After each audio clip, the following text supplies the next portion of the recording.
match international amical, la Côte d'Ivoire-Bénin, 2 buts partout. Ligue 1 de football de Côte d'Ivoire, on en était à la 20e journée avec le Racing Club d'Abidjan qui tient le rôle du pavot. Et puis la Ligue 2, l'Africa Sport dans la poule A et Oza d'Abobo dans la poule B sont solides leaders. Football féminin, c'est l'Inter d'Abidjan qui caracole en tête. Ensuite, on va chuter avec les 13e Jeux africains dont le clap des fins a sonné le samedi dernier. Voici les sujets, entre autres, que nous allons développer dans cet autre numéro des débriefs des Titi. Bienvenue sur votre site préféré, VNews.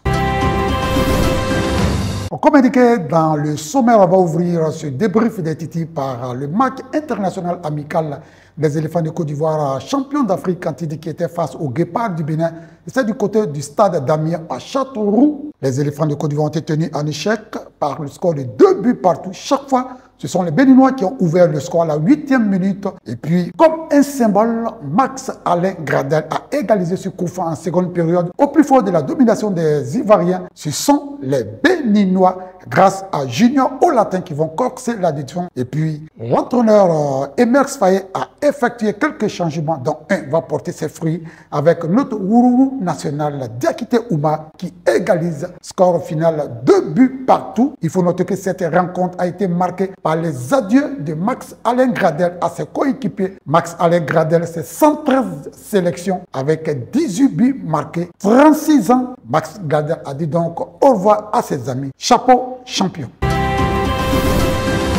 On arrive maintenant à la Ligue 1 de football de Côte d'Ivoire qui en était à sa 20e articulation. Le Racing Club d'Abidjan a pulvérisé 5 buts à 1 Sol FC d'Abobo grâce au quadruplé de son jeune prodige Kanté Aboulaye qui a marqué 4 buts. Et puis, le fait marquant de cette 20e journée a été la chute pour la 7e fois de la saison de la SEC Mimosa qui est tombé face au FC San Pedro à San Pedro sur le score de 1 but à 0. Et le réveil enfin du Sporting Club de Gagnoa qui a battu l'équipe de Zoma FC classée 3e par le score de 1 but à 0. Et le fait marquant, ça a été bien sûr la victoire de l'ancien entraîneur de la Zida Bangou qui est passé du côté du Football Club de Mouna, Oussou Idraïn, qui a battu son ancienne équipe sur le score de 3 buts à 1. Au classement, ça donne le leader, le Racing Club d'Abidjan avec 40 points, suivi du Football Club de Sample de 38 points et 3e Zoma FC 33 points. Au bas du tableau, on retrouve Boaké FC qui entre-temps a gagné sur le score de 3 buts à 1. Boaké retrouve quelques couleurs avec 15 points. Boaké est bon dernier. Avant-dernier, on retrouve Mouna et le Sporting Club de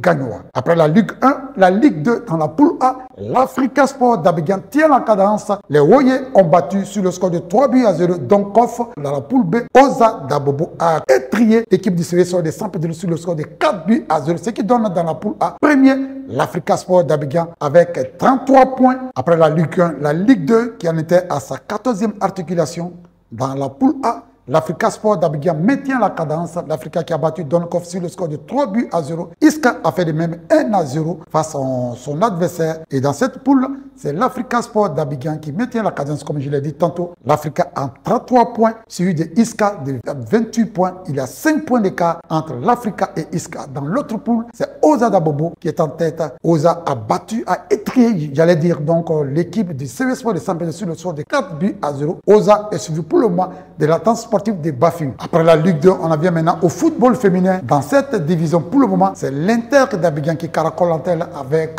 45 points, suivi de la SEC Mimosa, 37 points. Il faut dire que l'Inter, en ce moment, balaie tout sur son passage. Au bas du tableau, on retrouve l'équipe de Bandama, 5 petits points. L'Africa Sport d'Abidjan est avant-dernier avec 8 points. Il faut noter que 20 buts ont été inscrits dans les 6 rencontres. On va chuter ce débrief avec le clap des faits des 13e Jeux africains qui se sont tenus du 8 au 23 mars dernier au Ghana. Et c'est l'Égypte qui trône sur le toit de l'Afrique. L'Égypte est première avec 99 médailles en or, 107 au total, suivi du Nigeria et de l'Afrique du Sud, 3e. Notre pays, la Côte d'Ivoire, a fini cette compétition avec 17 médailles. Malheureusement, il n'y a aucune médaille en or. La Côte d'Ivoire a obtenu 13 médailles en bronze, essentiellement avec les taekwondo et la lutte libre. Point final à ce débrief de ce jour. N'oubliez surtout pas de laisser en commentaire vos pronostics sur notre page. À très vite sur VNews.